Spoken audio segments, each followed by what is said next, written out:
all'Alba in A27 nel Trevigiano, auto percorre 40 km contromano prima di essere fermata dalla polizia stradale. Alla guida il giocatore della Reyer Sanders, è risultato positivo all'alcol test.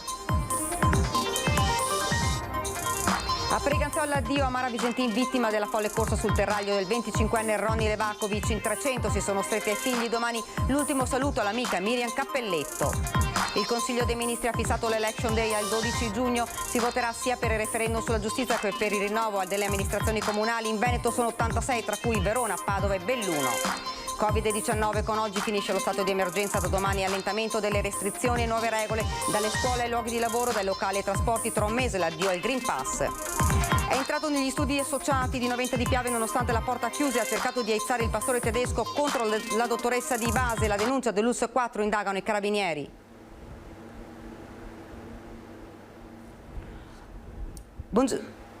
Buongiorno, ben ritrovati. Dunque, questi i titoli, lo avete sentito in primo piano: la tragedia sfiorata questa mattina all'Alba in A27, un'auto percorre 40 km contromano in autostrada prima di essere fermata dalla polizia stradale. Alla guida il giocatore della Reyer Sanders.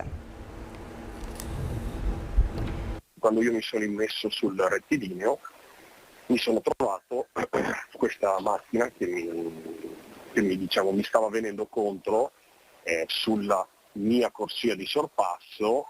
A raccontare l'incubo vissuto all'alba di oggi Fabio Poser, uno degli automobilisti che stamane ha rischiato di scontrarsi contro un'auto che ha imboccato l'A27 contromano. Al volante Victor Sanders, 27 anni, giocatore della Reyer, che ha percorso una quarantina di chilometri prima di essere fermato dalla polizia stradale all'altezza di Mareno di Piave. È sempre Poser a ricostruire quei terribili minuti. Sono circa le 5:15, deve raggiungere l'aeroporto Marco Polo di Venezia, si trova sulla corsia centrale in fase di sorpasso, quando dopo una curva all'altezza di un rettilineo capisce che sta succedendo qualcosa. Ho visto dei bagliori che arrivavano dal retro della curva e poi ho capito essere gli automobilisti che davanti a noi, gli automobilisti e camionisti, stavano facendo delle segnalazioni con i fanali a questa persona che stava procedendo contromano.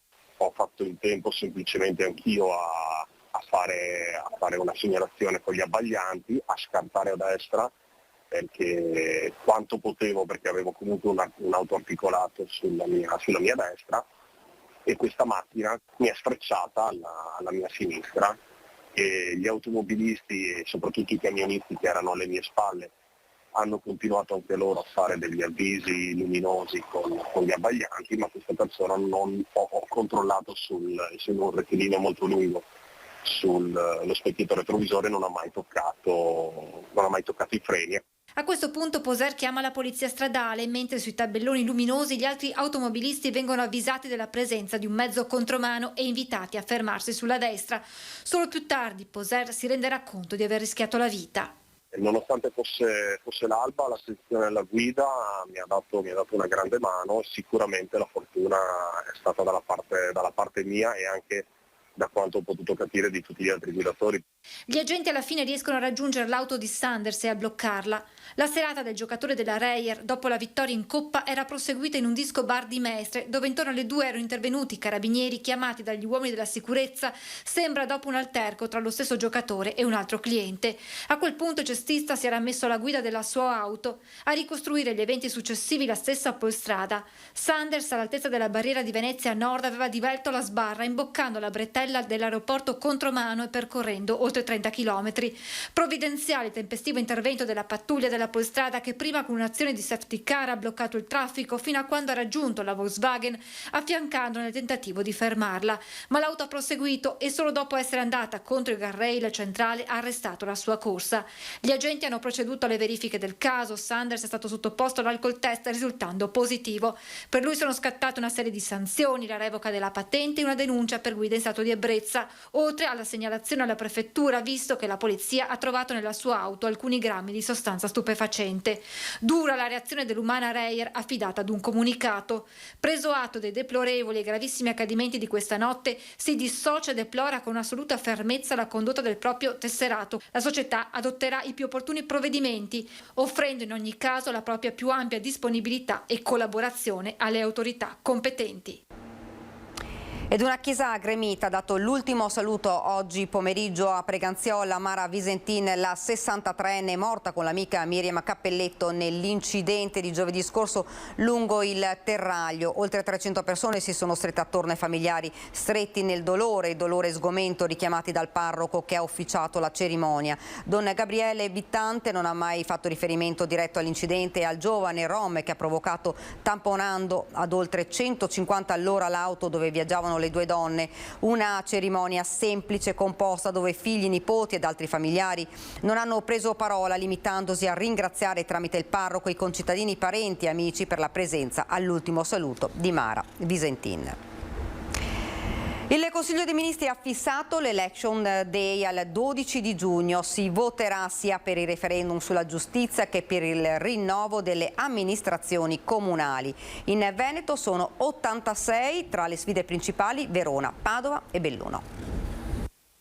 Fa piacere vedere che lo Stato ha deciso di accorpare sia i referendum che le amministrative. Questo consente ai nostri cittadini di poter esprimere in un sol momento sia la preferenza per i loro amministratori sia la loro preferenza per i referendum. Consente anche di risparmiare e in questo periodo credo che sia anche qualcosa di importante. Promuove la scelta del governo il presidente di ANCI Veneto Mario Conte. Il 12 giugno quindi si accorperanno referendum ed elezioni comunali, 86 le amministrazioni interessate sul territorio regionale. Di queste 18 nel Padovano, 17 nella Marca, 14 a Verona, 12 nel Bellunese, 10 nel Vicentino, seguito dai 9 di Venezia e dai 6 di Rovigo. Le sfide principali nei comuni capoluogo di Padova, Verona e Belluno, mentre nei primi due si presentano i sindaci uscenti Sergio Giordani e Federico Sboarina alla ricerca di una riconferma. A Belluno, dove Jacopo Massaro ha esaurito il suo secondo mandato, la sfida è quanto mai aperta. I ballottaggi sono stati fissati il 26 giugno e riguarderanno, oltre alle città capoluogo di provincia, anche tutti i centri sopra i 15.000 abitanti, nell'eventualità in cui nessuno dei candidati superi il 50% più uno dei consensi. Si tratta di Feltre, Abano Terme, Vigonza, Jesolo e Tiene. A poco più di 5.000 abitanti Cortina d'Ampezzo,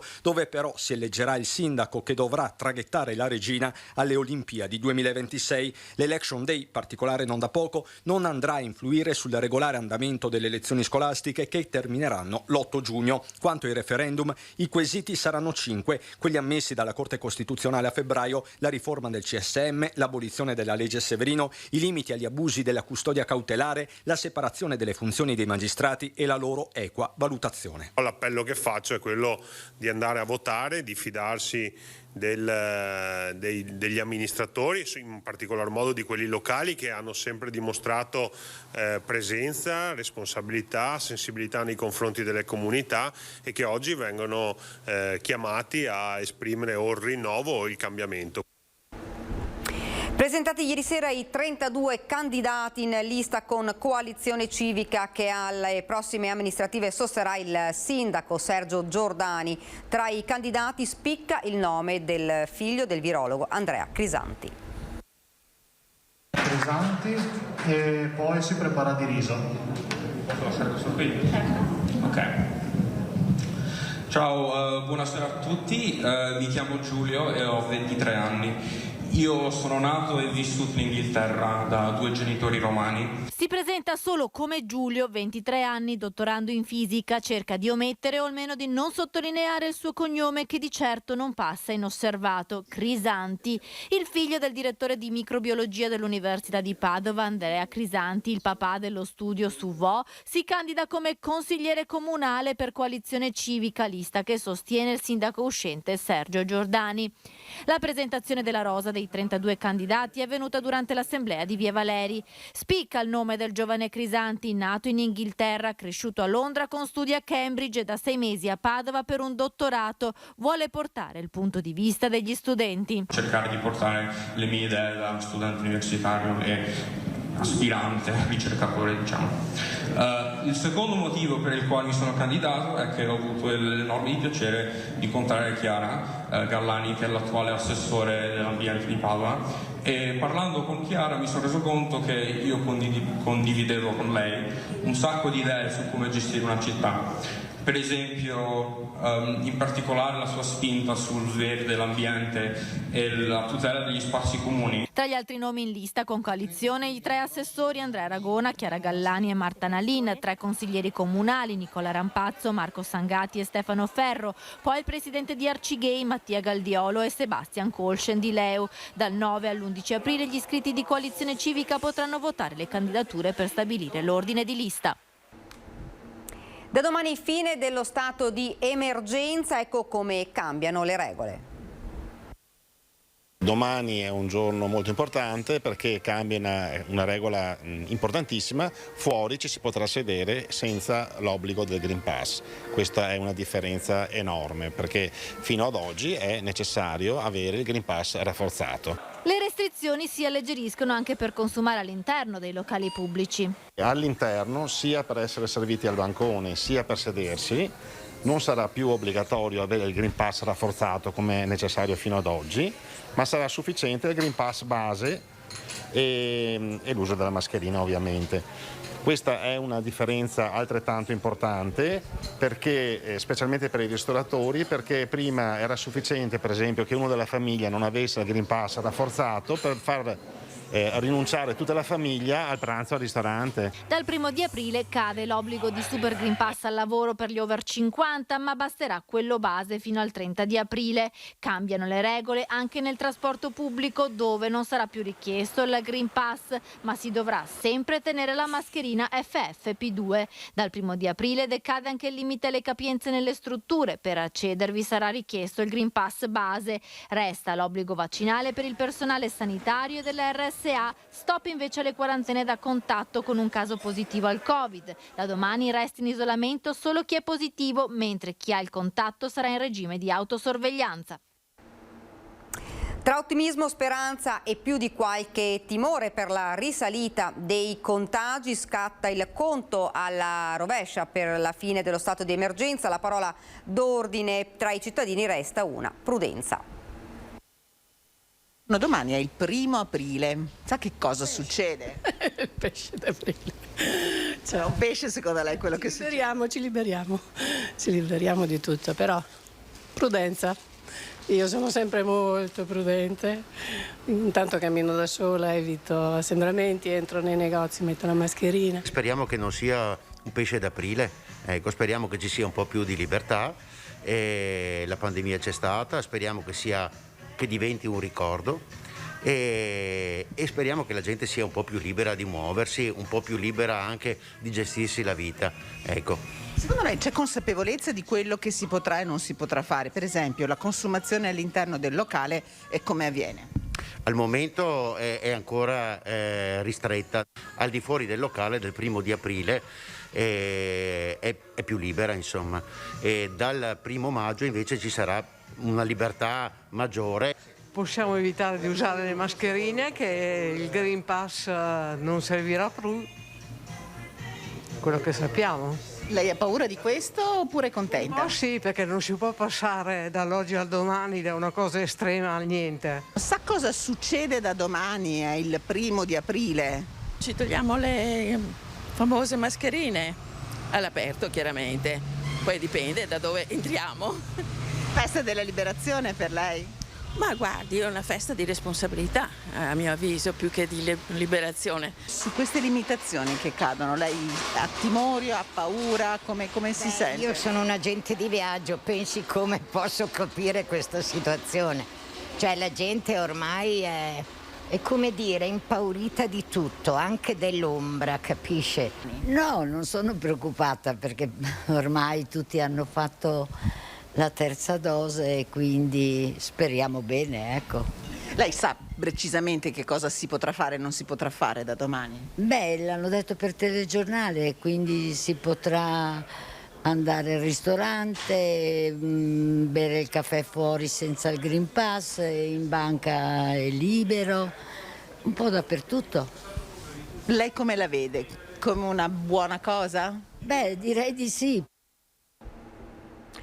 Nuova aggressione ai medici, stavolta in uno studio associato di Noventa di Piave. È entrato negli studi medici associati nonostante la porta d'ingresso fosse chiusa e ha pure cercato di aizzare contro i professionisti, in particolare contro la sua dottoressa, il suo pastore tedesco, con i medici che, intimoriti, hanno chiesto l'intervento delle forze dell'ordine. L'aggressione al personale medico e sanitario a Noventa di Piave, nella medicina di gruppo di via Guaiane, fatto avvenuto qualche giorno fa e denunciato dal direttore generale della ULSS 4, Mauro Filippi, che condanna l'episodio a sostegno di tutto il proprio personale, sia alle dirette dipendenze che convenzionato, episodio per il quale i carabinieri hanno acquisito le immagini delle telecamere di videosorveglianza interne. Parliamo ora di sicurezza. Il governo riduce la presenza dell'esercito impegnato nell'operazione Strade Sicure, un problema per il controllo della criminalità ed il contenimento del degrado anche a Vicenza. Sentiamo. Suona l'allarme sicurezza e suona forte. Il governo riduce i militari impegnati nell'operazione Strade Sicure, come se oggi strade, quartieri, parchi delle città italiane fossero sicurissimi e quindi l'impegno dello Stato possa venire meno o comunque essere diminuito senza tanti preavvisi. È il ministro dell'Interno, Luciana Lamorgese, a comunicarlo e contestualmente a fare il punto sull'approdo dei migranti in Italia. Nel 2021 dal Mediterraneo ne sono arrivati 6.701. Ora è chiaro che se non c'è un sistema capace di dare una risposta convincente e di prospettiva alle migliaia di profughi approdati coi barconi, alcuni inevitabilmente finiranno ai margini e in una città come Vicenza non è la prima volta che vengono trovati immigrati senza i requisiti per restare in Italia che passano il tempo a Campomarzo. Proprio Campomarzo, dove si concentrano, anzi a questo punto si concentravano, i pattugliamenti dei militari impegnati nell'operazione Strade Sicure. Il governo ha stabilito l'eliminazione del servizio dei militari davanti alla stazione di Vicenza, un controllo importante nella zona di Campomarzo. Tutti i vicentini sanno quanto importante sia la presenza dei militari ai fini della sicurezza per spostarle in altre zone d'Italia, verosimilmente ai confini del paese dove purtroppo c'è l'emergenza ucraina da gestire, però non possiamo dimenticare che Vicenza ha bisogno di controllo del territorio, ha le polizie sotto organico e dobbiamo avere quindi la possibilità di dare una risposta ai nostri concittadini. Il servizio Strade Sicure a Vicenza vedeva impegnate 12 unità militari che adesso il governo porterà via dalla città, senza tanti complimenti e senza un preavviso nemmeno al sindaco, che ora si trova di punto in bianco a riorganizzare i pattugliamenti nei parchi, nelle piazze, nelle strade forse sicure, forse non ancora. E allora portare via i militari è discutibile anche per il metodo. Il metodo, soprattutto in poche ore l'avviso e soprattutto il merito, cioè togliere a Vicenza, Verona, Treviso tanti militari porta un danno importante, soprattutto per i vicentini che chiedono di percepire, chiedono una sicurezza reale a tutti gli effetti. E quindi è importante che si ritorni presto, finita l'emergenza, a ripristinare il servizio. Nel frattempo ci organizzeremo con il lavoro attraverso il questore, attraverso la prefettura, per dei servizi mirati che vadano a compensare questa assenza e lavoreremo nei prossimi giorni per essere operativi in pochissime ore. Ed ora ci fermiamo per qualche istante di pubblicità.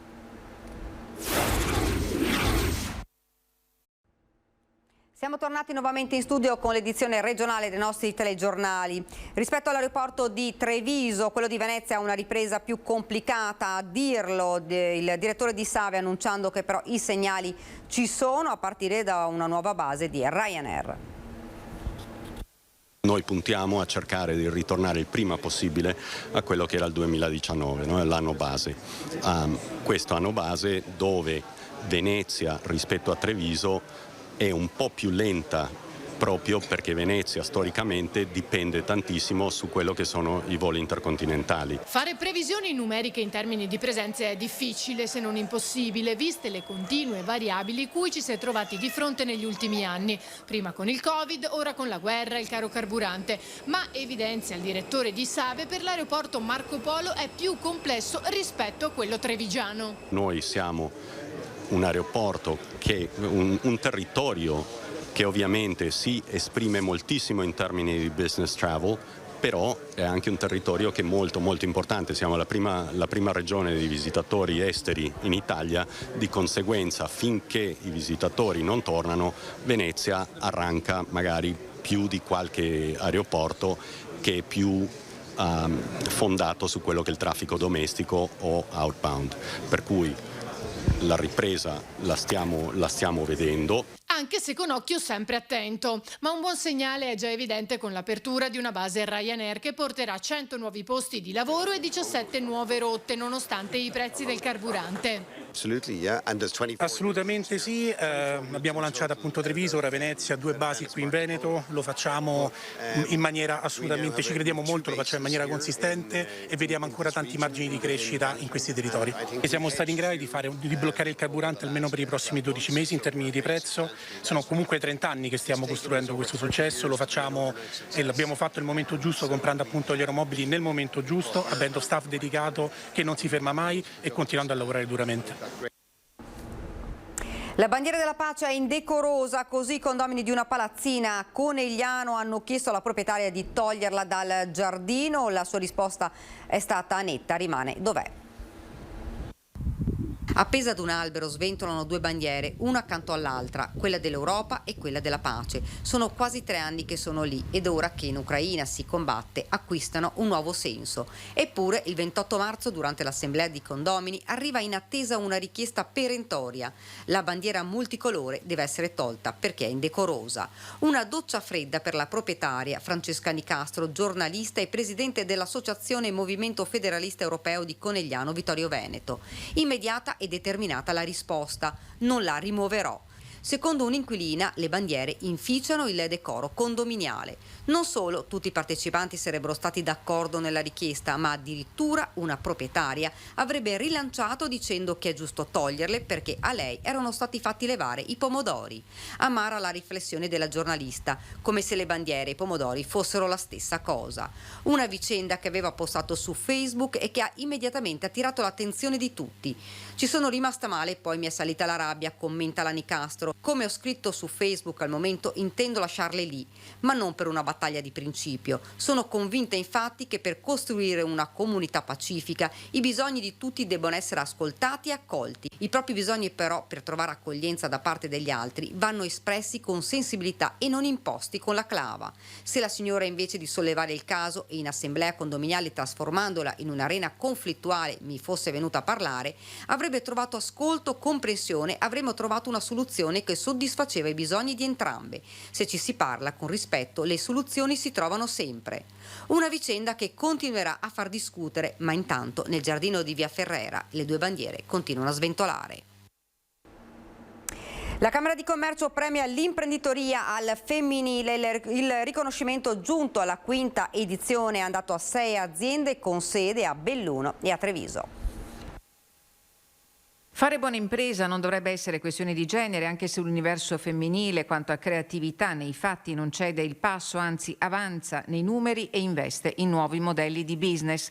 Lo dimostrano i settori delle 6 aziende premiate dalla Camera di Commercio, che per il 5º anno consecutivo ha conferito un riconoscimento che ha saputo attivare processi di cambiamento. Diamo un contributo economico di 3.000 euro per azienda e soprattutto valorizziamo le aziende che sanno innovare e che sanno dare una risposta alle esigenze del territorio. Oltre 16.000 le imprese in rosa nel Trevigiano, quasi 3.000 a Belluno. I profili delle eccellenze scelte dal Comitato Imprenditoria sono d'alto spessore, gli ambiti spaziano dalla cucina per i più piccoli alla coltivazione di spezie e piante farmaceutiche, dalla creazione di tendaggi con scarti di lavorazione alla cura del paesaggio, dai servizi per le imprese alla cultura del territorio. I nostri percorsi sono dei sentieri in mezzo agli ingredienti. Pensiamo appunto che la cucina sia un modo molto pratico per far capire ai bambini, insegnare ai bambini sin da piccolissimi quanto siano importanti gli ingredienti e per creare appunto l'idea di una buona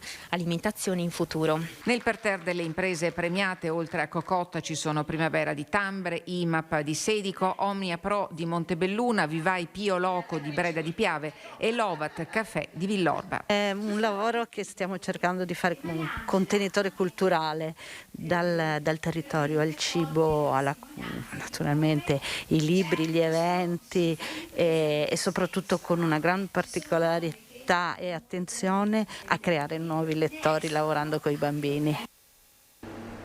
Ed ora una bella storia, una vice istruttrice della Polizia Locale di Tombolo ha ricevuto la medaglia d'oro della Regione Veneto per meriti speciali. Il 6 ottobre 2018, mentre era in servizio nei pressi della scuola media, la vigilessa Chiara Campagnaro intervenne con rapidità per soccorrere un alunno che all'uscita dalle lezioni era stato più volte punto da un insetto all'altezza della trachea, patendo uno shock anafilattico. La Campagnaro, con manovre sicure e competenti, rallentò gli effetti della grave reazione allergica favorendo l'intervento del personale del 118, che poi salvò il ragazzino. La motivazione della benemerenza firmata dal presidente Luca Zaia dice: per aver resa salva la vita altrui in situazione di emergenza o pericolo. In questo caso, evidenzia il sindaco di Tombolo Cristian Andretta, ha salvato la vita di un nostro piccolo cittadino. Siamo onorati di averla al nostro servizio. Torna questa sera alle 21:15 su Antenna 3 l'appuntamento con la Zanzega, un altro viaggio lì dove il paesaggio a mosaico composto da castagni secolari e vigneti disegna la storia antica immersa nella natura. Lele ed Ivo partiranno dalle distese di Ghiaia del Piave per raggiungere Valdobbiadene con la sua piazza e il Duomo Scrigno d'Arte. Il viaggio ci porterà a Piave di Soligo, la terra di Andrea Zanzotto, un itinerario carico di storie e di eccellenze enogastronomiche come Sua Maestà lo Spiedo. E questa era la nostra ultima notizia, vi lascio ovviamente alle nostre previsioni del tempo, grazie davvero per averci seguito e buona serata.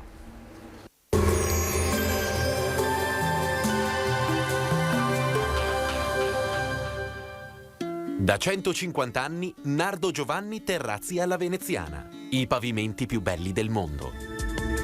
Bentrovati al meteo. Inizio di aprile nuvoloso e piovoso e anche il clima risentirà di questa circolazione instabile che interessa l'Italia.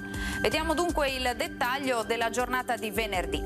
Sul Veneto cielo generalmente coperto con alcune schiarite più che altro in pianura nel corso della mattinata. Prevalgono però le precipitazioni, come vediamo, anche a carattere di rovescio, più frequenti sulle zone centro-settentrionali della nostra regione. Il limite delle nevicate si abbasserà fino a 1000-1300 metri all'incirca. Temperature sostanzialmente stazionarie, un po' più fresche, minime tra 5 e 9 gradi, massime invece tra i 9 e i 16 gradi all'incirca.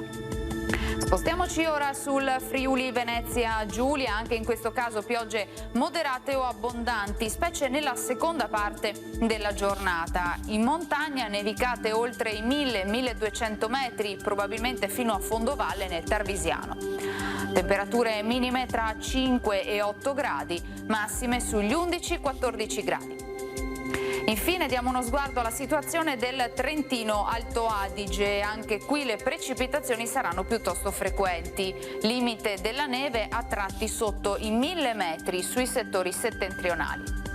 Temperature minime intorno ai 3-4 gradi, massime sui 12 gradi all'incirca. Dal meteo per ora è tutto, vi auguro un buon proseguimento in compagnia di Antenna 3.